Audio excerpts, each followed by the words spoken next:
يا أرحم الراحمين يا أرحم الراحمين يا أرحم الراحمين فرج على المسلمين يا الراحمين يا أرحم الراحمين يا الراحمين فرج على المسلمين يا ربنا يا كريم يا ربنا يا رحيم أنت الجواد الحليم وأنت نعم المعين يا أرحم الراحمين يا أرحم الراحمين يا أرحم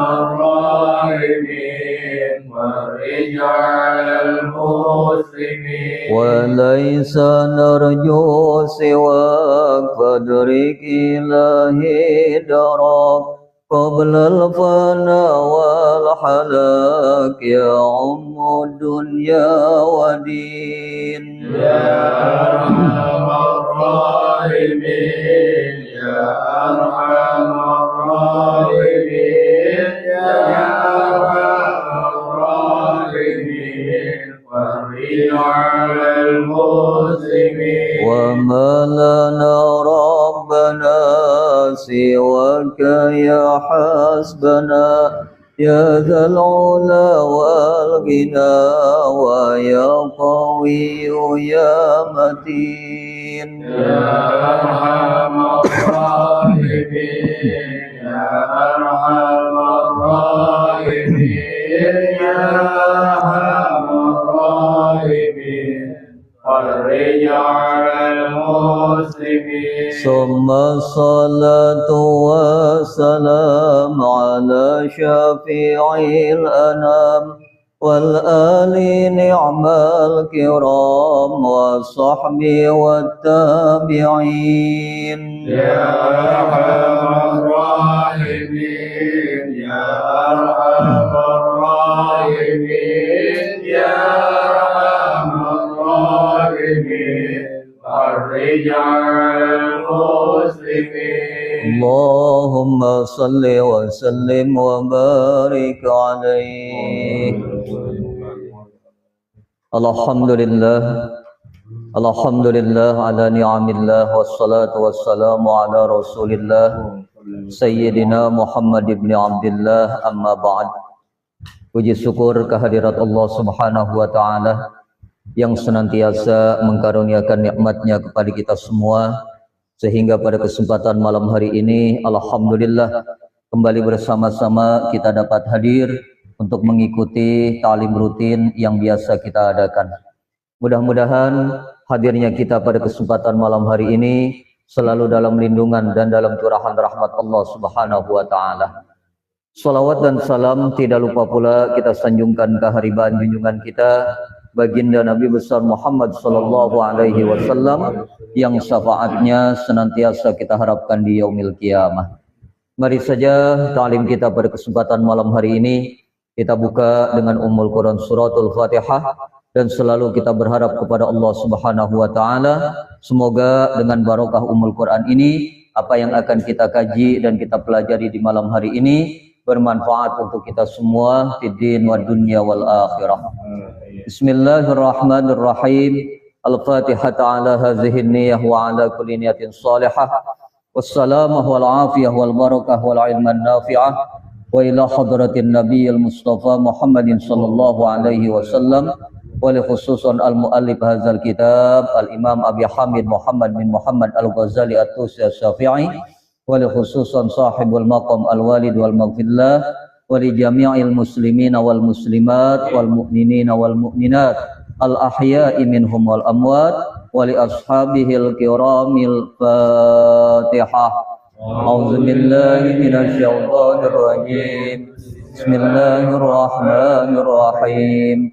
Alhamdulillahi rabbil alamin. Ar-Rahmanir Rahim. Maliki yaumiddin. إياك نعبد وإياك نستعين اهدنا الصراط المستقيم صراط الذين أنعمت عليهم غير المغضوب عليهم ولا الضالين آمين. Bismillahirrahmanirrahim.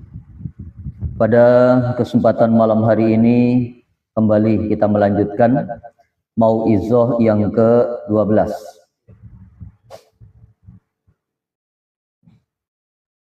Qala Allah Ta'ala, telah berfirman Allah Subhanahu wa Ta'ala, Ya Musa, wahai Nabi Musa, isma' ma aqulu, dengarkanlah olehmu apa-apa yang aku firmankan. Fal haqqu, maka demi hakku, annahu man takabbar, siapa saja orangnya yang sombong, ala miskinin, kepada orang miskin, hasartuhu yaumal qiyamati, niscaya aku kumpulkan dia pada hari kiamat, ala surati zarri, atas rupa semut yang kecil. Wa man tawadha'a lahu, dan siapa saja orangnya yang tawadhu kepada orang miskin, rafa'tuhu fid dunya wal akhirah, maka akan kuangkat ia di dunia dan di akhirat. Wa man ta'arrada, dan siapa saja yang merusak, lihatki, kepada kerusakan, sirri miskinin, rahasia orang miskin, hasartuhu yaumal qiyamati, niscaya aku kumpulkan dia pada hari kiamat, ghayra masturin sirruhu, tiada aku tutupi rahasianya. Wa man ahana fakiran, dan siapa saja orangnya yang menghinakan orang fakir, faqad barazani bil muharabati, maka sungguh telah mengumandangkan kepadaku dengan peperangan. Wa man yu'min bi,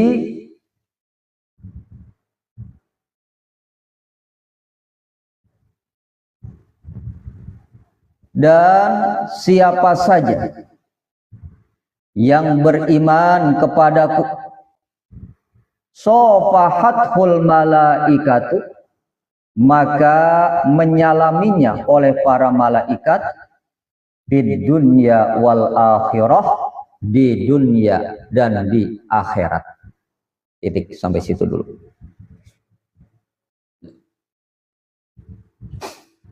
Pada kesempatan malam hari ini kembali kita melanjutkan kajian dari mau'izah yang ke-12, di mana Allah Subhanahu wa Ta'ala mengingatkan kepada kita dalam kesempatan yang lalu hendaknya mencari keridhaan Allah Subhanahu wa Ta'ala melalui orang-orang miskin. Pertanyaannya buat kita, kenapa ridho Allah ada di orang-orang miskin? ternyata yang menjadi alasannya orang-orang miskin ini memiliki keutamaan, memiliki kemuliaan yang belum tentu dimiliki oleh orang-orang yang kaya.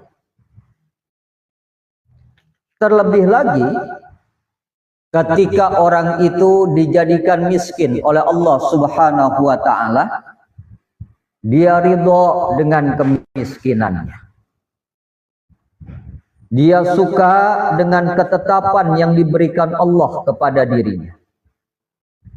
Sehingga di dalam kemiskinannya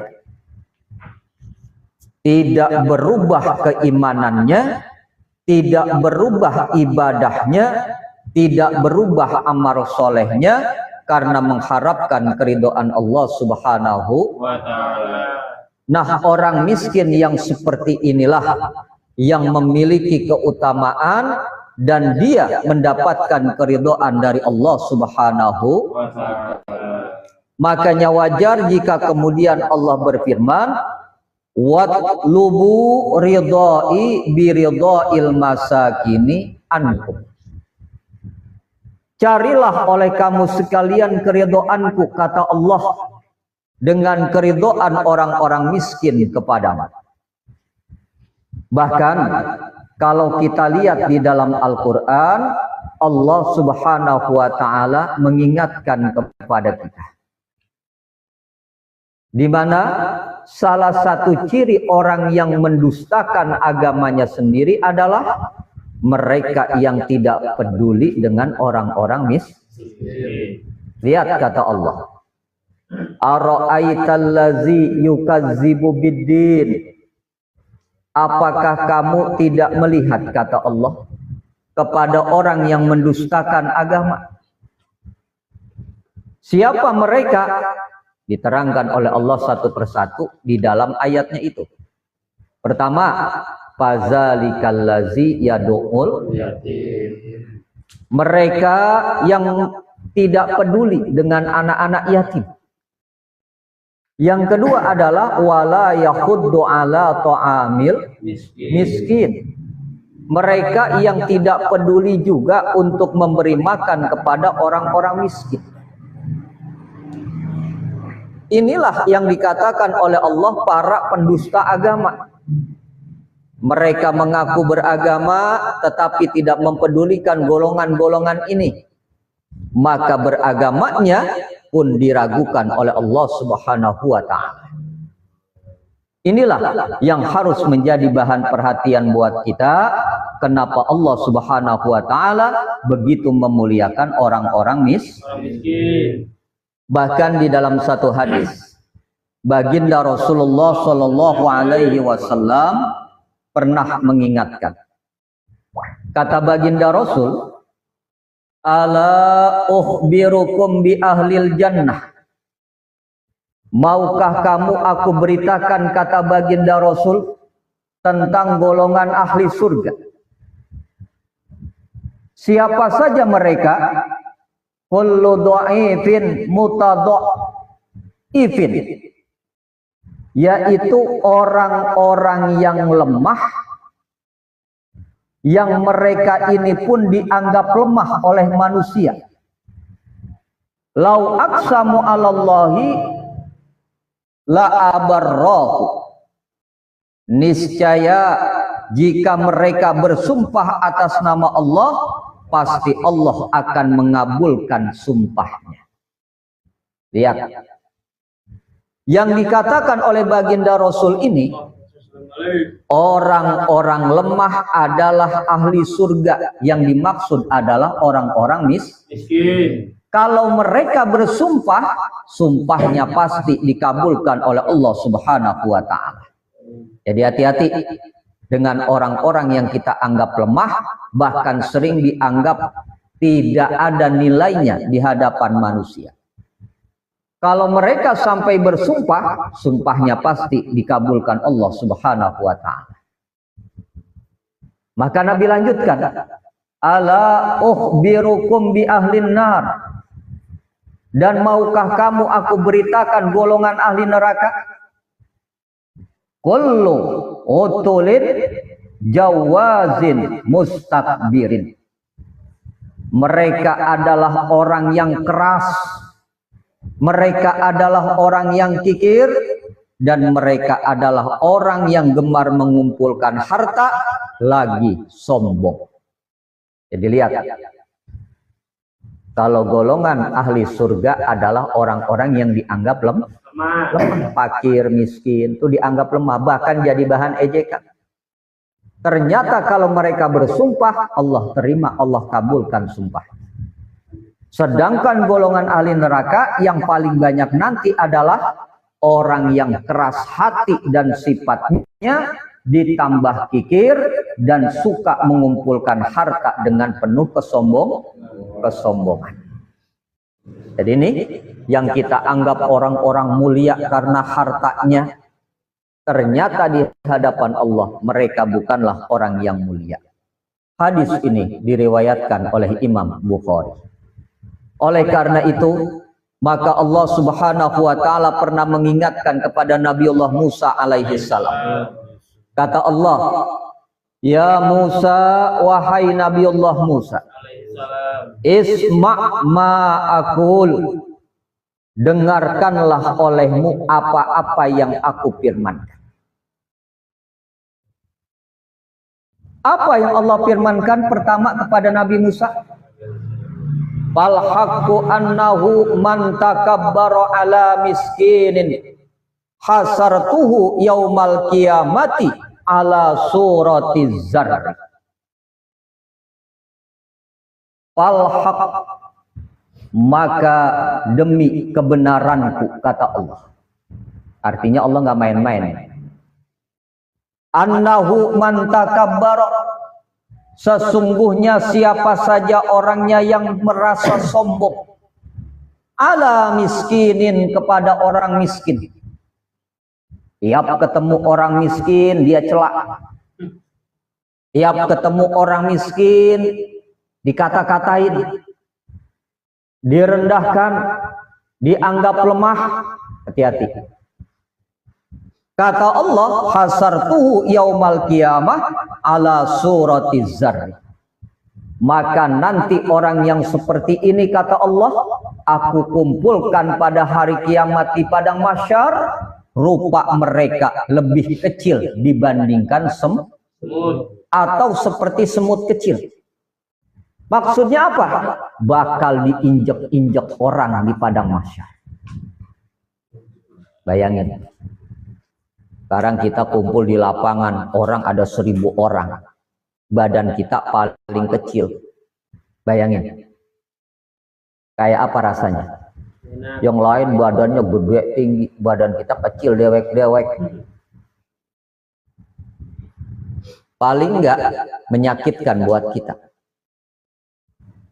Ini kecilnya seperti semut. Kita kalau lagi jalan, emang semut kelihatan. Benar kan? Seperti itulah untuk orang yang suka merendahkan orang miskin ketika di alam dunia. Dikumpulkan oleh Allah di padang mahsyar karena kelakuannya selama di alam dunia merendahkan orang miskin, nanti seperti semut yang kecil. Siapa saja bisa menginjak dia. Biasa, dan siapa saja bisa menyakiti dia. Disebabkan tingkah lakunya di alam dunia selalu mengecilkan orang-orang miskin. Dan perilaku yang seperti ini sekarang sudah kita lihat.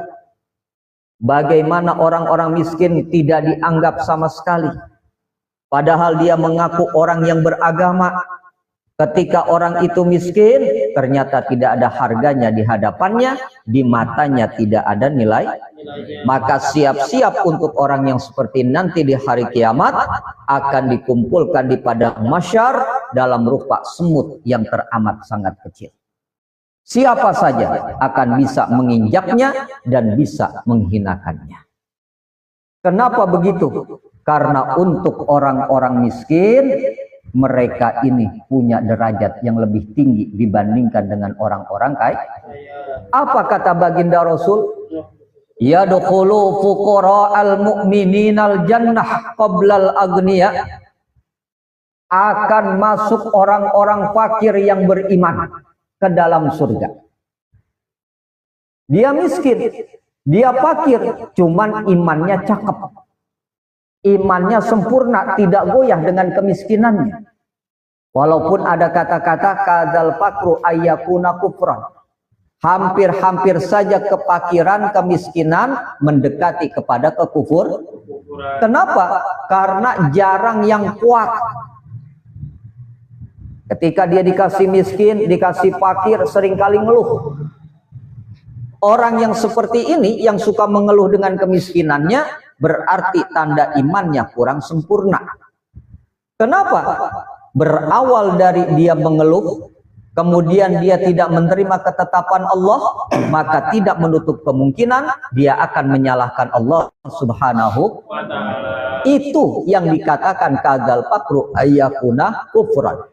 Hampir-hampir saja kefakiran mendekati kepada kekufuran. Tapi orang ini enggak. Dengan kefakirannya, imannya tidak berkurang kepada Allah. Maka untuk orang yang seperti ini nanti masuk ke dalam surga qoblal agniya, sebelum orang-orang kaya masuk ke dalam surga, binisfi yaumin, kurang lebih setengah hari orang miskin duluan. Berapa ukurannya? Khamsami'ati amin, kira-kira 500 tahun lebih dulu dibandingkan orang kaya. Bayangin, orang miskin udah masuk surga 500 tahun, orang kaya belum masuk. Ini hebatnya orang-orang miskin, orang-orang yang lemah, ketika mereka di alam dunia ridho dengan apa yang diberikan Allah.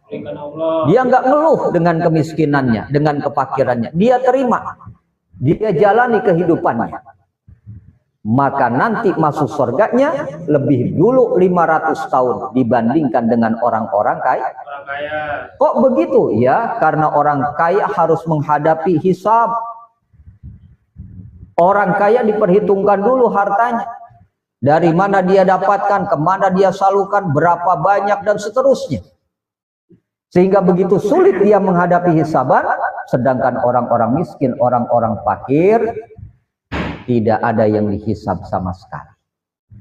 Maka ketika hal itu dia dapatkan dan orang ini beriman, surganya masuknya lebih duluan. Ini hebatnya. Orang miskin masuk surga 500 tahun lebih dahulu dibandingkan dengan orang yang kaya. Orang yang kaya. Makanya ingat kata baginda Rasul. Nanti mendekati kiamat, akan ada manusia yang beban hidupnya begitu berat. Ini mendekati kiamat, akhir-akhir zaman. Sampai-sampai dia mengharapkan mati. Saking gak tahannya tuh menghadapi beban berat hidup. Entah karena ekonomi, entah karena keluarga, lingkungan, dan lain sebagainya. Sehingga akhirnya orang ini nih jalan. Ketika jalan ketemu dengan kuburan. Dia berhenti di kuburan. Kemudian dia ngomong, alangkah baiknya kalau aku yang ada di dalamnya. Saking apanya? Enggak nahan dengan beban berat hidup di alam dunia. Sekarang udah ada belum orang begitu modelnya orang? Udah ada belum? Udah ada.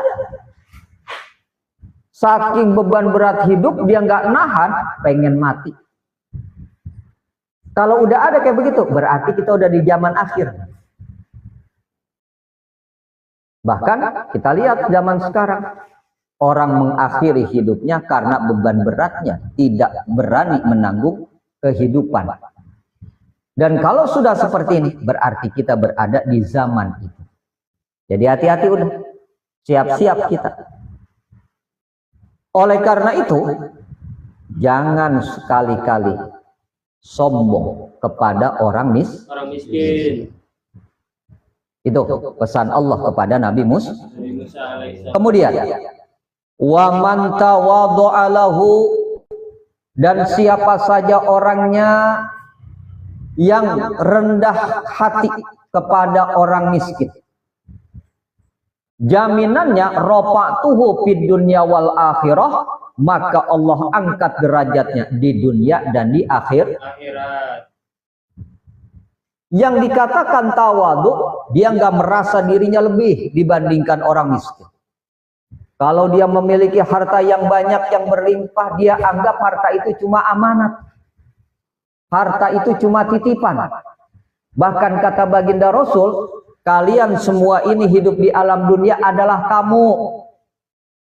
Yang pada suatu saat kalian akan pergi. Akan berlalu. Namanya tamu. Dan apa yang kalian pinjam, maka harus dikembalikan kepada yang punya. Sekarang apa yang kita pinjam di alam dunia? Banyak. Napas kita minjem sama Allah. Jasad ruh kita minjem sama Allah. Apa yang kita miliki harta benda, minjem sama Allah. Dan ketika kita berlalu sebagai tamu, yang namanya tamu kan kagak lama. Ilok tamu ada yang lama.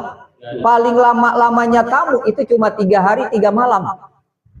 Contoh nih, ada tamu ke rumah kita 3 hari 3 malam, itu kita jamin tidurnya, kemudian juga makanannya kita jamin, kesehatannya kita jamin. Cuma 3 hari 3 malam. Selebihnya kalau lebih dari itu udah nggak ada jaminan lagi. Itu dalam ajaran Islam.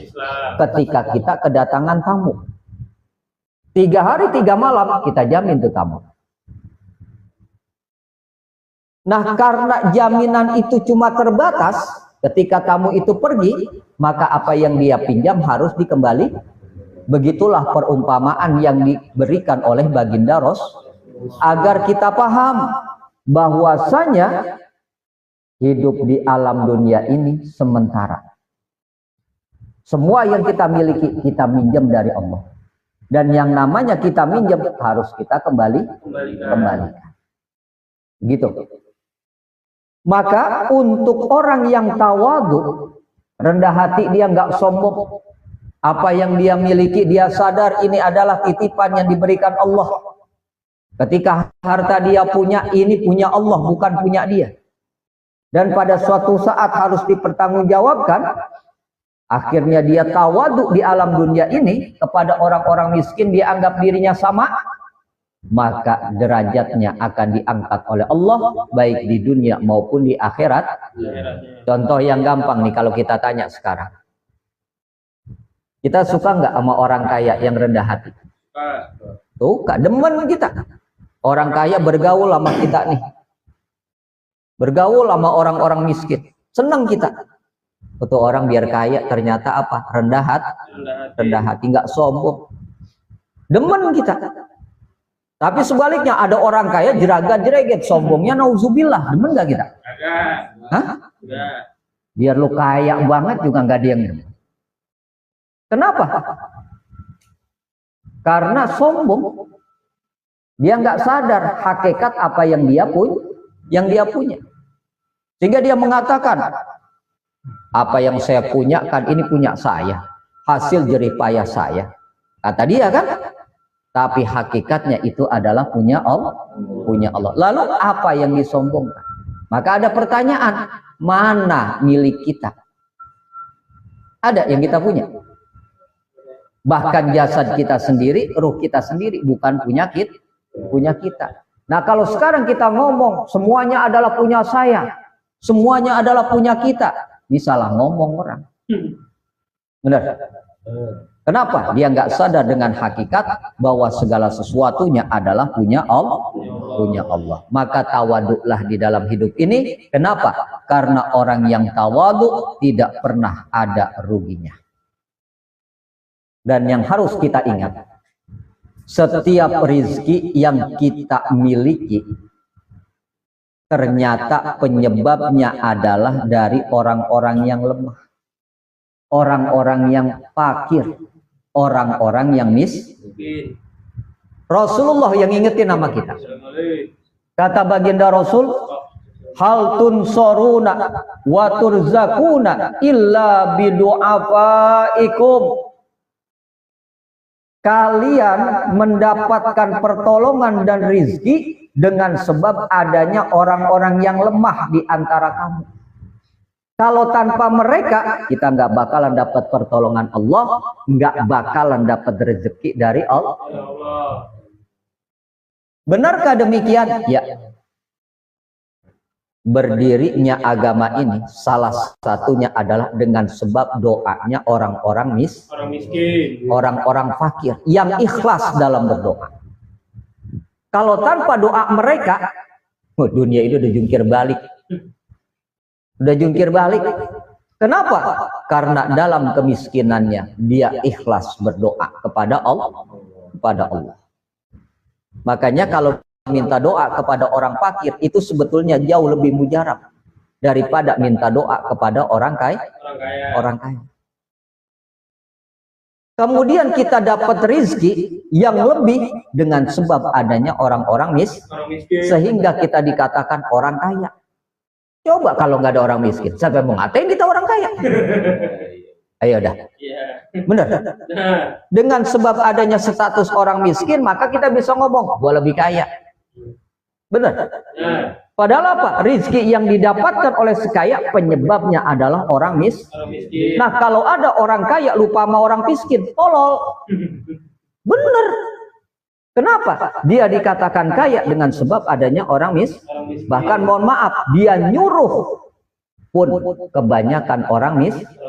Nah, kagak ada judulnya orang kaya nyuruh orang kaya. Pengen dibayar. Benar. Tapi ketika dia nyuruh orang miskin, maka bantuan itu dia dapat. Artinya apa?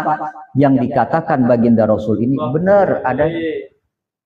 Bahwa kita mendapatkan pertolongan Allah, kita mendapatkan rezeki dari Allah dengan sebab adanya orang-orang yang dianggap lemah di sekeliling kita. Tanpa mereka, pertolongan Allah, rezeki dari Allah belum tentu kita dapatkan. Itu. Dan kemudian Rasulullah kembali mengingatkan. Kata baginda Rasul, innama yansurullah hazil ummah bidu'i fiha. Sesungguhnya pertolongan Allah Subhanahu wa taala kepada umat ini disebabkan orang-orang lemah. Maksudnya pertolongan Allah datang kepada kita ada sebabnya. Kalau nggak ada sebabnya nggak mungkin datang pertolongan Allah. Penyebabnya apa? Ternyata orang-orang yang lemah, fakir, miskin yang ada di sekeliling kita. Dengan apa? Pertama, bidakwatihim, dengan sebab doa mereka. Jadi mereka ketika berdoa menyebabkan pertolongan Allah datang kepada kita. Yang kedua, wasolatihim, dengan sebab solat mereka. Jadi solat orang kaya sama solat orang miskin itu beda. Dan yang ketiga, wa ikhlasihim, dengan keikhlasan mereka. Orang miskin nih, kalau dia sedekah ikhlas benar. Kenapa dia ikhlas benar? Masih banyak kebutuhan, tetapi dia keluarkan untuk sedekah. Banyak apa sedikitnya itu mah relatif. Sedangkan orang kaya sedekah belum tentu ikhlas. Kenapa? Karena seberapa apapun dia bersedekah, memang hal itu udah lebih buat dia. Sehingga apa? Nggak ada beban, mau banyak juga, emang udah lebih. Tapi buat orang miskin, mau sedekah kan ngitung-ngitung dulu. Bener? Disedekain, rokok kagak kebeli. Bener kan? Disedekain, anak buat sekolah. Begitu kan? Tapi kalau orang kaya, dia sedekah sebanyak apapun, emang udah lebih. Begitu kan? Nah, inilah yang menjadi penyebab. Oleh karena itu, jangan sepelekan orang miskin dan hendaknya mereka tawadhu kepada orang-orang miskin. Jangan hinakan mereka. Ini pesan Allah yang kedua kepada Nabi Musa. Dan pesan Allah yang ketiga kepada Nabi Musa, wa man ta'arrada li haqqi sirri miskinin. Dan siapa saja orangnya yang membuka rahasia orang miskin. Yang dimaksud ketika dia tahu nih orang memang miskin malah jadi bahan ejekan. Bahasa kerennya bahan bulian. Banyak kan yang begitu kan? Kalau miskin banget pakai sendal jepit, malah sendal jepit kipak lagi. Emang tahu tuh orang lagi bisa beli sendal. Beliin apa? Jangan dikatain. Ada kan begitu kan? Ada. Banyak. Lalu pakai pakaian bukannya yang bermerek. Ada yang begitu kan ya? Ada. Pokoknya jadi bahan ejekan. Dikata-katain kekurangannya, kelemahannya. Bahkan terkadang mohon maaf. Sampai dalam segi apapun menjadi bahan bulian. Hati-hati nih yang suka menghinakan orang miskin. Apa kata Allah? Hasartu yaumal qiyamah ghairu masturin sirruh.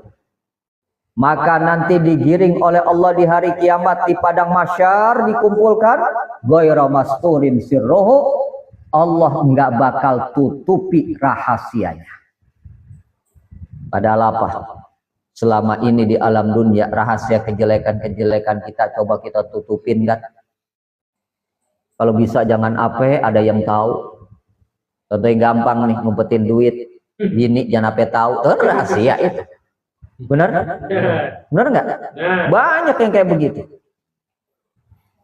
Dengan sebab dia menghinakan orang miskin di dunia, maka nanti di hari kiamat dibuka semua aibnya oleh Allah Subhanahu. Sehingga apa? Seluruh manusia menyaksikan aibnya. Rahasia-rahasianya diperlihatkan oleh Allah. Mirip seperti sekarang kita nonton HP, nonton televisi. Kelihatan tuh diperlihatkan. Malu, udah jangan pakai bicara malu lagi. Kita ketahuan sama satu orang aja lagi berbuat yang kagak bagus. Malu kan? Ini seluruh manusia ngelihat dari zaman Nabi Adam hingga sampai manusia yang terakhir. Bisa kita bayangin malunya seperti apa. Semua rahasianya baik yang ada di dalam hatinya pun diperlihatkan oleh Allah Subhanahu wa Ta'ala. Nah, kalau sudah demikian, maka manusia yang seperti ini adalah manusia yang paling hina di hadapan Allah Subhanahu wa Ta'ala. Padahal apa? Kita sering memohon kepada Allah, ya Allah, tutuplah aibku. Kan gitu kan? Ya Allah, tutuplah keburukan-keburukan. Di dunia kita minta, di akhirat juga kita minta. Tiba-tiba dengan sebab kita menghinakan orang miskin, membuka rahasianya, ternyata nanti di akhirat pun kita mendapatkan hal yang sama. Bahkan jauh lebih memalukan daripada perilaku kita di alam dunia. Nauzubillah.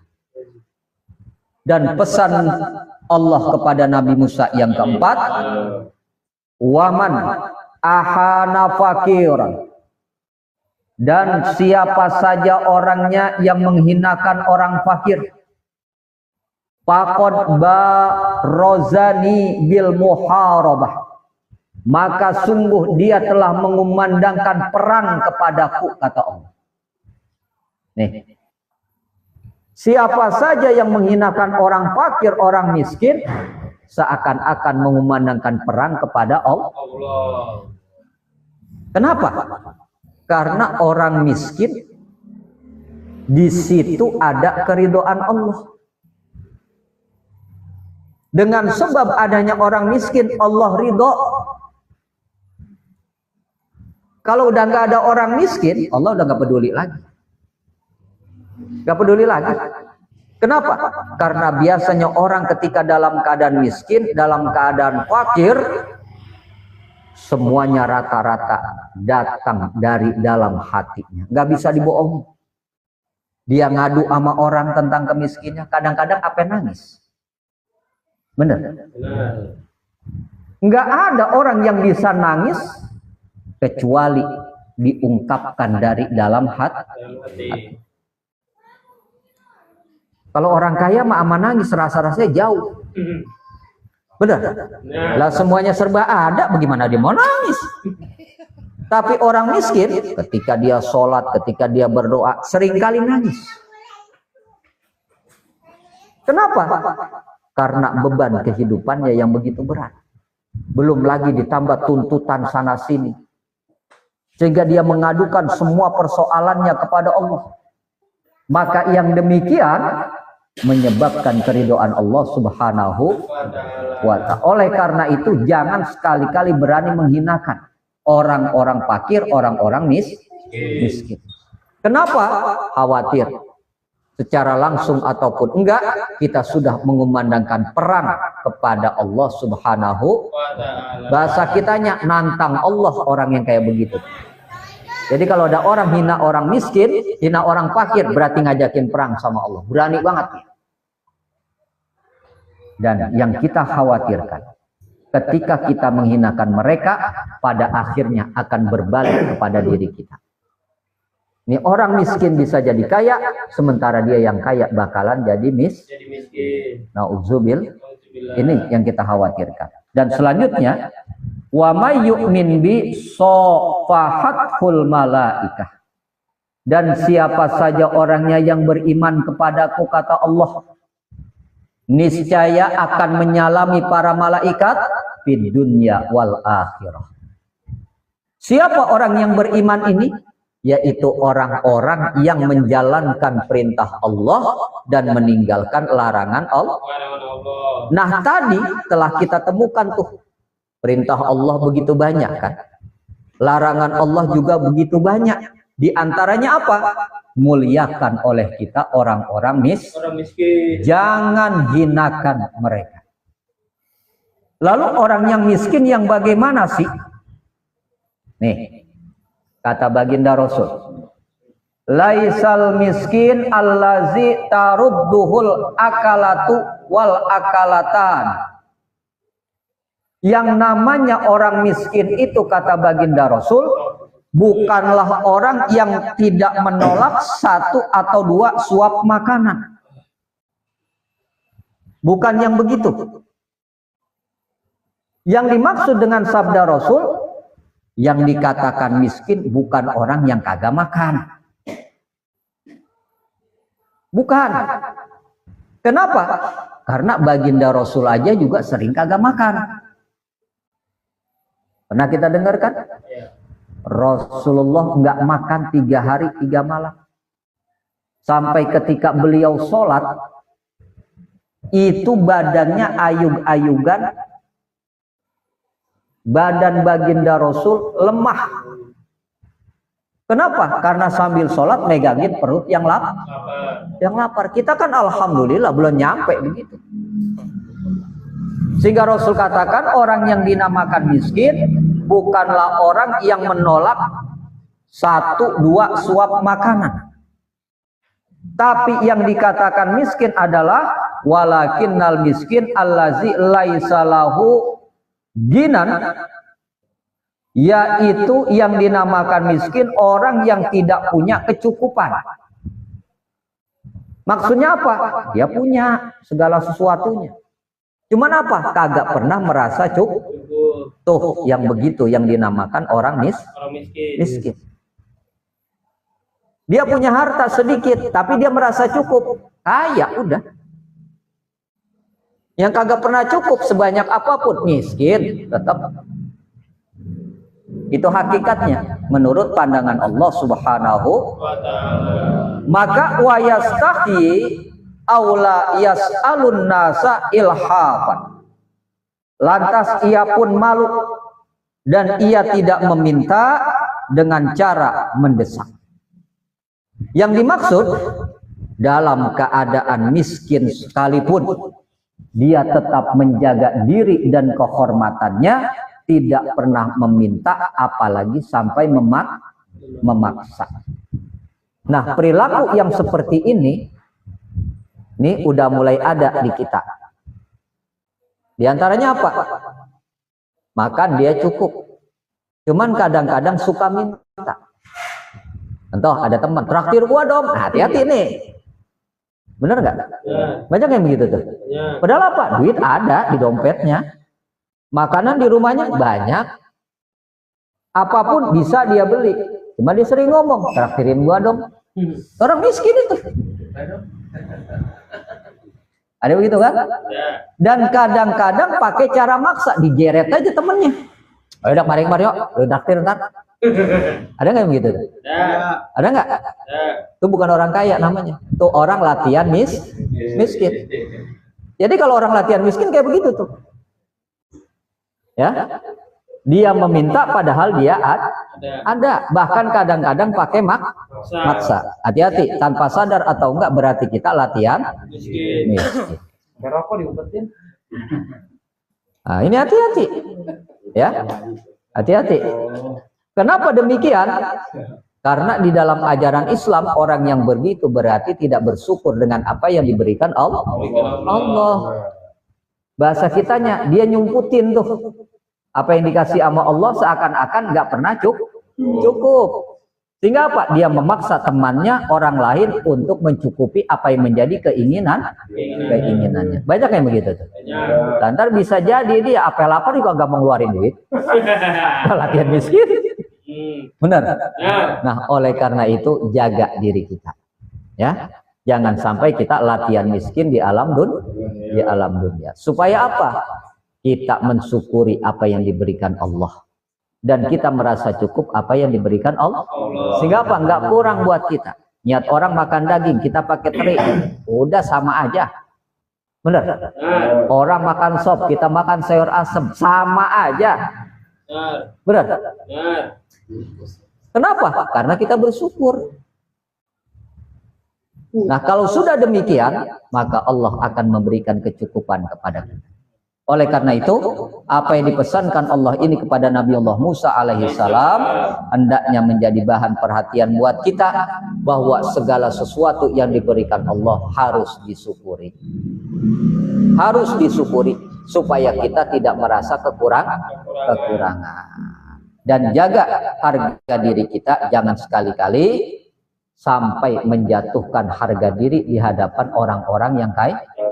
Makanya Nabi pernah bilang nih, ya, caranya orang miskin menghadapi orang kaya, tawaduknya adalah tidak merendahkan diri. Tawaduk kan artinya rendah hati, ya. Tetapi ketika menghadapi orang kaya, tawaduknya adalah tidak merendahkan dirinya. Supaya apa? Dia tidak dihinakan. Ini kadang-kadang kita penyakit namanya. Ketemu sama orang miskin, greget. Merasa lebih kaya. Benar. Tapi ketika bertemu dengan orang yang lebih kaya dari dia, apa nunduk. Yang demikian salah terap kita. Kalau sama orang miskin, sejajarkan diri kita dengan mereka. Jangan merasa lebih kaya.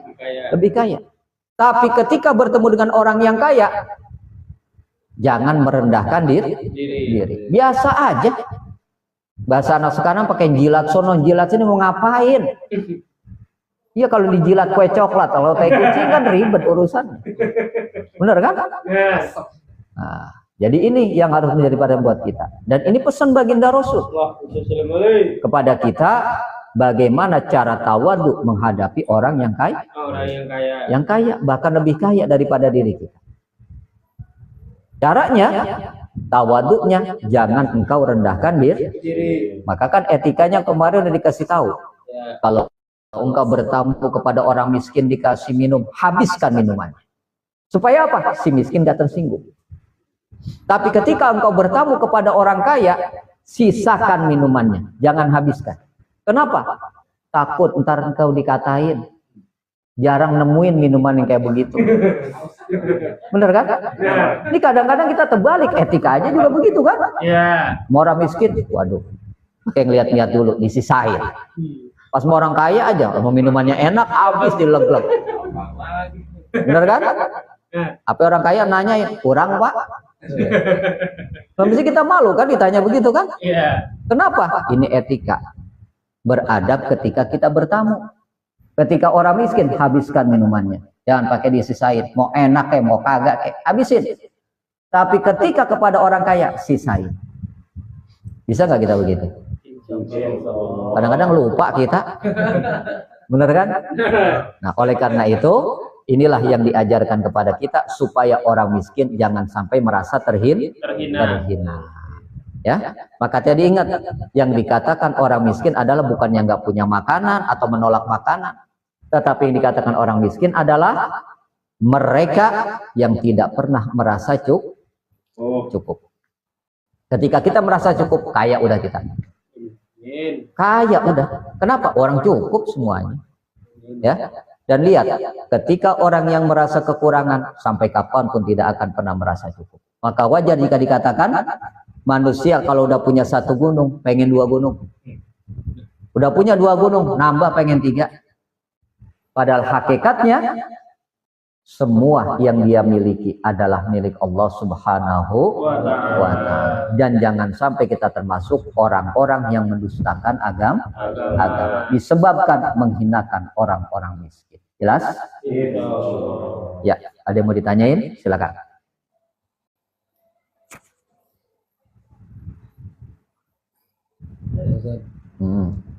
Jadi kalau orang miskin kan orang yang tidak pernah cukup ya. Kalau yang fakir, kita seringkali menggabungkan 2 kalimat fakir miskin. Kan sering begitu kan? Yang namanya fakir adalah orang yang memang tidak mampu dan dia tidak memiliki pekerjaan.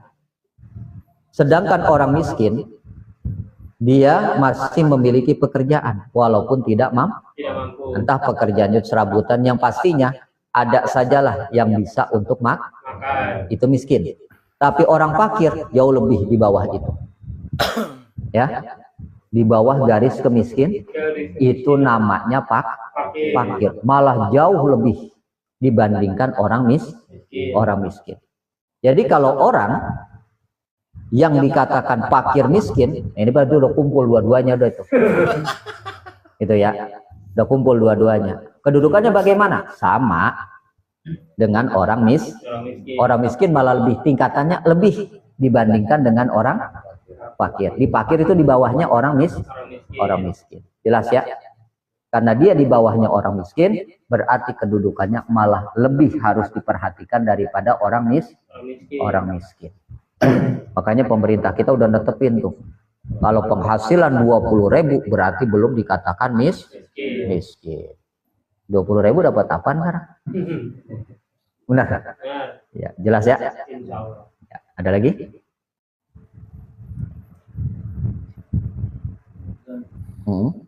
Kalau ada orang miskin tapi dia nggak mau ibadah gimana? Iya. Kita tanggapannya. Baik. Tadi kebetulan kita bacakan hadisnya. Ya. Orang miskin yang mukmin. Yang dikatakan orang miskin yang mukmin berarti orang itu beriman kepada Allah. Yang namanya orang beriman harus ada buktinya. Apa bukti daripada keimanannya? Dia melaksanakan ibadah. Apa yang Allah perintah dia kerjain. Apa yang Allah larang dia tinggalin. Itu berarti orang miskin yang mukmin. Balasannya apa? Ya surga tadi. Dia adalah golongan ahli surga. Nah sekarang bagaimana nih? Orang miskin, orang fakir, ibadah juga kagak. Nah ini orang nyari neraka 2 kali. Double. Neraka dunia karena kemiskinannya. Itu kan? Neraka akhirat. Dan bekalnya apaan? Padahal apa? Kalau dia beribadah, ibadahnya jauh lebih hebat dibandingkan dengan orang kaya. Orang kaya dalam kemiskinannya, dalam kesusahannya masih mau ibadah. Masih ada yang diandalin. Kalau dia mati, masih ada ibadahnya, masih ada bekalnya, gitu kan? Nah kalau udah miskin kagak mau ibadah, bekalnya apa kira-kira? Harta kagak punya, bener kan? Nggak ada yang dibanggain di dunia, harta kagak ada. Kira di akhiratnya apalagi mau dibanggain? Ibadah kagak. Ini namanya orang nyari neraka 2 kali, neraka dunia, neraka akhirat. Artinya apa? Teramat sangat buruk orang yang disebabkan kemiskinannya kemudian lupa kepada Tuhannya. Padahal apa? Kemiskinan itu kan ujian. Lalu adakah contoh Nabi yang miskin tapi tetap ibadah? Ada. Siapa? Nabi Isa. Coba lihat Nabi Isa. Kurang miskin bagaimana? Rumah beliau nggak punya. Istri kagak punya. Boro-boro anak. Ayah memang kagak ada bapaknya. Bener kan? Ibunya ya cuma ibunya. Tapi rumah beliau nggak punya. Sehingga apa? Hidup Nabi Isa itu kalau tidur dari satu tempat ke tempat lain. Ibadahkah Nabi Isa? Oh, nggak kurang-kurang. Bener kan? Nah, pertanyaannya nih, orang Nabi bukan? Bukan ya? Rumah punya? Punya, masih kaya kan? Bini? Punya. Anak? Ada. Kagak mau ibadah. Berarti dia tidak mensyukuri nikmat yang diberikan Allah. Nah, kalau sudah begitu, berarti orang ini kufur nikmat. Makanya wajar kalau ada orang miskin gak mau ibadah, adalah yang sangat keterlaluan, sombong kepada Allah. Dan Allah paling benci sama orang miskin sombong. Kalau orang kaya sombong masih wajar, kita juga maklumin, bener nggak? Orang kaya tulak pinggang, kita bilang apa dia mah kaya ini, biarin aja, gitu kan? Tapi ketika orang miskin tolak pinggang, kita bilang apa? Lu pakai tolak pinggang nyepet-nyepetin jalanan aja lu, bener kan? Artinya apa? Hendaknya dalam kemiskinannya dia tahu diri, jangan lupa kepada Allah, supaya apa? Dia kembali menghadap Allah punya bekal. Lah kalau di dunia udah gak ada yang dibanggain, di akhirat kagak dibanggain lagi, ini bangkrut 2 kali udah nih orang. Bener gak? Maka dalam kemiskinan tetaplah beribadah. Jelas? Ya. Ada lagi? Maaf. Kita mau sedekah itu kan, lihat orang itu sholat nggak mau nih, gimana sih? Ya. Jadi ketika kita bersedekah, maka jangan palah pilih. Ya. Misalnya, ini orang kita tahu miskin, tapi dia nggak mau ibadah. Kemudian kita terus bersedekah kepada orang ini. Doain dalam hati kita. Semoga nih orang dibukakan pintu hidayah, mau beribadah. Karena mohon maaf, kadang-kadang yang namanya hidayah Allah kita nggak pernah tahu dari mana datangnya. Ada kalanya hidayah Allah itu datang dengan sebab kesulitan orang, kita ringanin. Dia lapar, gitu kan? Kita kasih makanan. Kemudian dia kenyang, gitu kan? Kadang-kadang dalam hal itu hidayah Allah datang kepadanya sehingga mau ibadah. Soal ibadah itu urusan dia sama Allah. Kewajiban kita ketika ada orang yang lapar, kasih makan. Ada orang yang membutuhkan, bantuin. Ada orang yang keberatan, ringanin. Itu kewajiban kita sesama makhluk. Soal ibadah itu mah urusan dia sama Allah. Jangankan kepada sesama muslim, walaupun kagak ibadah, ama non muslim aja, kalau dia lapar kasih makan. Jangankan sama orang, sama binatang aja kita diajarin begitu, ya kan? Ada anjing kehausan, kasih minum. Ada anjing kelaparan, kasih makan. Jangan pilih-pilih. Kenapa? Karena semuanya makhluk Allah. Makhluk Allah. Dan tidak menyebabkan kita berdosa, apalagi jadi hina dengan sebab membantu orang. Insya Allah malah lebih mulia. Soal ibadah jangan pakai dipikirin, itu mau urusan dia sama Allah. Karena kita nggak pernah tahu, mungkin kita belum pernah ngeliat nih orang sholat kan gitu kan? Siapa tahu di rumahnya makali malam-malam dia kodok sholat, kan begitu kan? Sebab apa? Dia mau ke masjid, mau ke musola, malu, kan kita nggak pernah tahu kan? Benar? Karena ada sejarahnya. Nih orang tiap hari nih duduknya nemenin orang main judi, nemenin orang lagi mabuk. Pokoknya terkenal banget dah tuh orang. Ternyata apa? Pas begitu dia mati, Nabi Musa disuruh mandiin, disuruh ngurus jenazahnya. Nabi Musa nanya, apa kalian gak kenal sama Fulan bin Fulan? Kenal Musa. Ini orang emang tukang nongkrong. Bahasa kita begitu kan? Nongkrong di tempat perjudian, nongkrong di tempat orang mabuk. Bahkan kalau pulang dia bawa minuman. Ini orang kagak benar Musa. Bahasa kita begitu. Tetapi kata Allah, orang ini adalah wali Allah. Kenapa? Karena ternyata selama dia nongkrong di tempat judi, di tempat orang mabok, dia mendoakan. Semoga yang pada kagak bener ini jadi orang bener. Dan dia bawa pulang minuman, itu dia tuangin di WC-nya. Kemudian dia bersyukur, alhamdulillah sebotol minuman yang bikin orang mabok telah aku hilangkan. Kita kan nggak pernah tahu yang namanya manusia kan. Rahasia dia dengan Allah. Artinya apa? Jangan buruk sangka kepada orang. Jangan. Anggap aja tuh orang kagak bener juga orang bener. Ya. Anggap aja itu orang mudah-mudahan dengan prasangka kita ini orang benar menjadi orang baik. Itu harapan kita.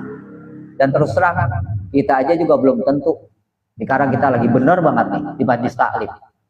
Benar kan? Ya. Benar. Tapi kita nggak tahu besok-besok kira-kira kita nongkrong di mana. Benar nggak? Nah, oleh karena itu jangan berburuk sangka kepada siapapun. Insya Allah kalau memang itu mampu kita lakukan, kita termasuk orang yang tidak suuzon kepada orang lah. Dan jangan hal itu menjadikan kita tidak mau beramal. Jelas? Ya, ada lagi?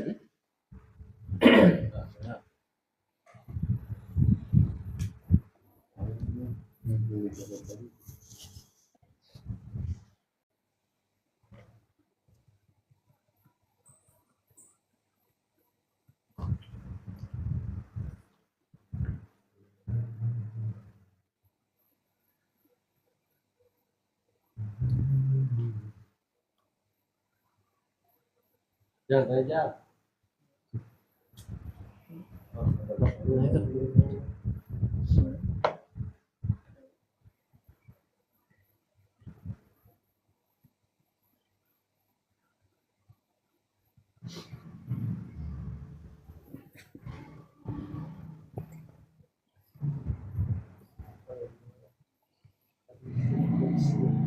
Lagi?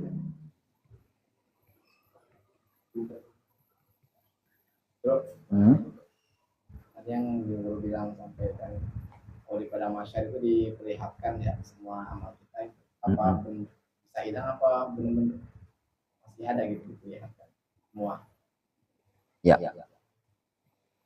Allah Subhanahu wa taala akan memperlihatkan segala amal perbuatan kita. Yang bagus ataupun yang jelek. Jangankan di padang mahsyar. Ketika dicabut nyawa kita aja nih pada saat sakaratul maut, itu kan diperlihatkan oleh Allah semua amal perbuatan kita. Yang bagus, yang jelek. Dan kemudian kita tahu kemana tempat kembali kita, surga apa neraka. Kalau yang kembalinya ke neraka pada saat sakaratul mautnya, maka dia akan merasakan sakit dan merasakan ketakutan yang bukan main. Tapi yang tempat kembalinya ke surga pada saat sakaratul maut, keluar ruhnya, dia tidak merasakan sakitnya. Kenapa? Karena dia melihat tempatnya di dalam surga. Nah, orang kalau lagi ngelihat yang nikmat-nikmat dicolek juga kagak ngeh. Benar kan? Akhirnya apa? Dia merasa senang. Dan memang itu waktu yang dia nantikan. Kemudian masuk kita ke dalam kubur di alam barzah. Ternyata di situ pun diperlihatkan amal baik kita, amal buruk kita, bahkan diserupakan udah.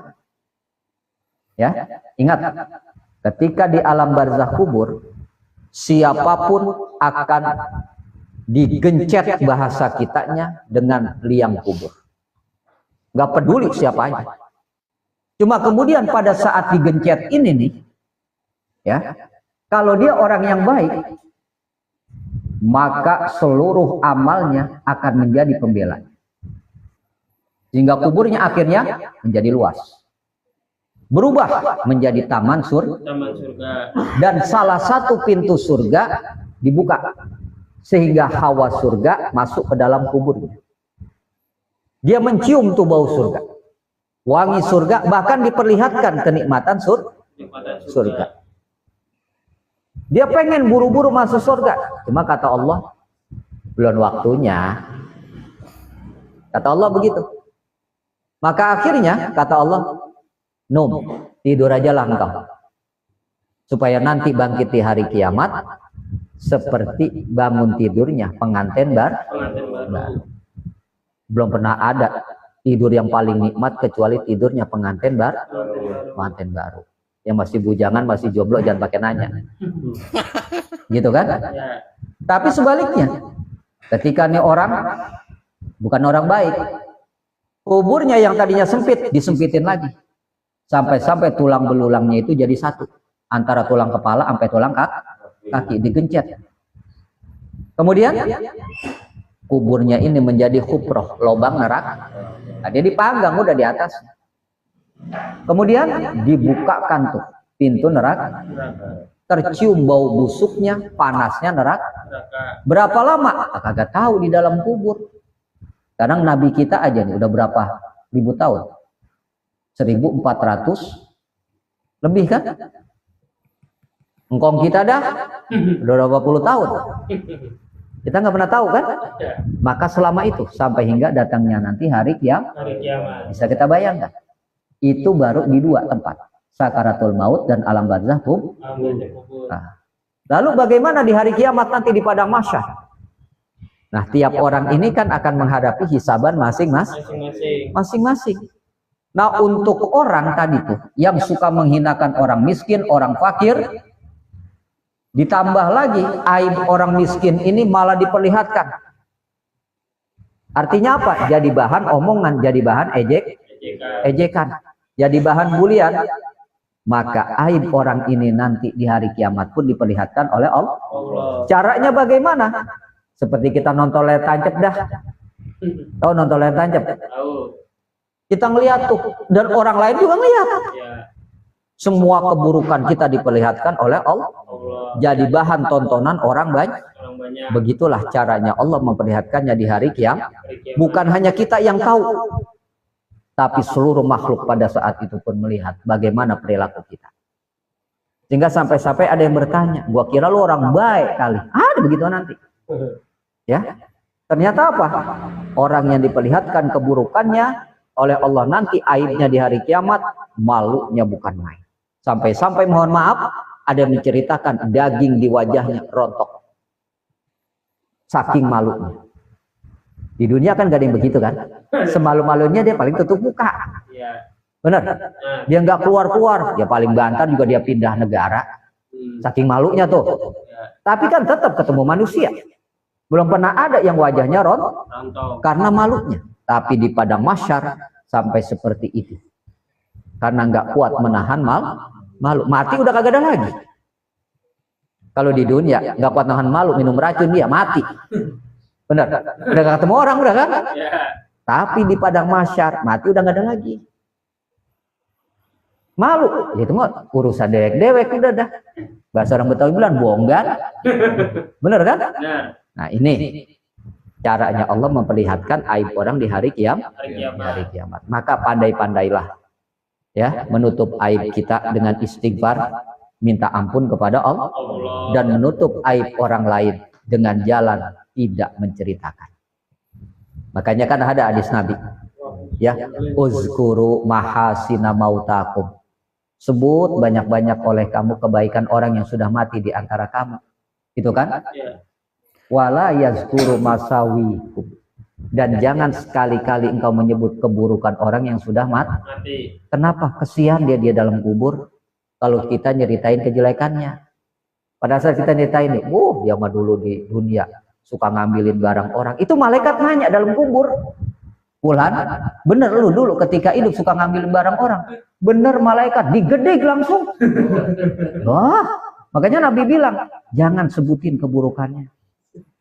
Kalau mau sebutin kebaikan-kebaikannya aja. Soal kejelekannya urusan dia sama Allah. Sebab kita juga punya keburukan. Bener? Jangan disebut-sebut. Itu pesan baginda Rasul. Khawatir di dalam kubur. Kenapa? Digedingin mulu ntar. Begitu juga nih engkong kita, bapak kita. Kita tahu dia mungkin dulu bukan orang baik. Gitu kan? Karena kita pernah dengar ceritanya. Kehidupannya bagaimana. Jangan pakai diceritain, bapak gua mah dulu preman. Hati-hati loh. Hati-hati, di dalam kubur ditanya sama malaikat, bener lo dulu preman di dunia? Iya, suka jereget, suka mukul orang, suka malakin orang, digedihin sama malaikat. Kasihan. Ya, makanya kalau mau disebutin yang baik-baik aja, jangan yang jelek. Paham? Ya. Ada lagi?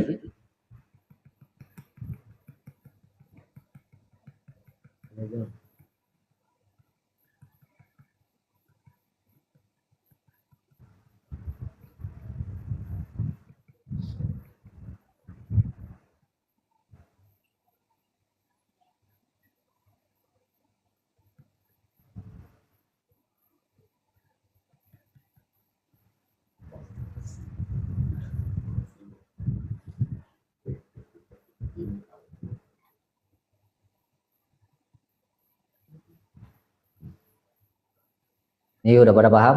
Apa udah pada ngantuk? Hah? Udah pada paham? Udah pada ngantuk ini? Ngantuk. Ya, kalau nggak ada yang tanya lagi, kajian kita untuk malam hari ini kita cukupkan. Mudah-mudahan walaupun singkat bermanfaat buat kita semua. Amin ya Rabbal. Mari kita baca doa akhir majlisnya. Bismillahirrahmanirrahim. Subhanakallahumma wa bihamdika asyhadu an la ilaha illa anta astaghfiruka wa atubu ilaik. Kurang lebihnya mohon maaf. Wassalamualaikum warahmatullahi wabarakatuh. Waalaikumsalam warahmatullahi wabarakatuh.